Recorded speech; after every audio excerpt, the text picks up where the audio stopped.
বাংলাদেশ জামায়াতে ইসলাম আমির doctor Shafiqur Rahman বলেছেন, পালিয়ে থাকা স্বৈরাচার ষড়যন্ত্র চালিয়ে যাচ্ছে। ক্ষমতায় থাকার জন্য যারা গণহত্যা চালিয়েছে তারা কি রাজনীতি করতে পারে? যারা গণহত্যা চালিয়েছে, মানুষের বুকে গুলি চালিয়েছে, এই দেশে তাদের রাজনীতি করার অধিকার আছে কি? বৃহস্পতিবার সকালে খুলনায় ভুমুরিয়া উপজেলার 18 মাইল এলাকায় স্থানীয় জামায়াতে আয়োজিত এক পথসভায় বক্তব্য রাখতে গিয়ে এসব কথা বলেন তিনি। আমিরে জামায়াত বলেন, অবহমানকালে থেকে বাংলাদেশ সাম্প্রদায়িক সম্প্রীতির দেশ। সব ধর্মের মানুষ মিলেমিশে বসবাস করি, এমন দেশ দুনিয়ায় কমই আছে। অতীতে যারা শাসন করেছে তারা দেশকে সাজাতে পারেননি, শুধু নিজেদের সাজিয়েছেন। দেশের মানুষকে কাজ দেওয়ার পরিবর্তে রিজিক তুলে নিয়েছেন। লাখো বেকারের মিছিলে দেশে জর্জরিত। তিনি বলেন, শিক্ষা প্রতিষ্ঠানে কলমের পরিবর্তে গুন্ডাদের হাতে অস্ত্র তুলে দেওয়া হয়েছে, মানুষের টাকা বিদেশে পাচার করা হয়েছে। আমরা দেশকে ভালোবাসি, এ দেশটি আমরা গড়তে চাই। এমন সমাজ ও রাষ্ট্র গঠন করতে চাই যেখানে দুর্নীতিবাজ দখলদার থাকবে না।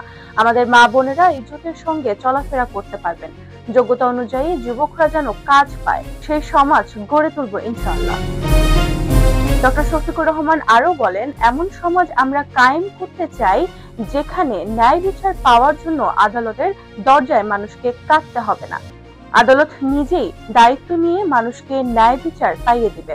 এজন্য তৈরি থাকতে হবে কোরবানির জন্য, জিহাদের জন্য। মুক্তি অর্জন না হওয়া পর্যন্ত আমাদের লড়াই অব্যাহত থাকবে।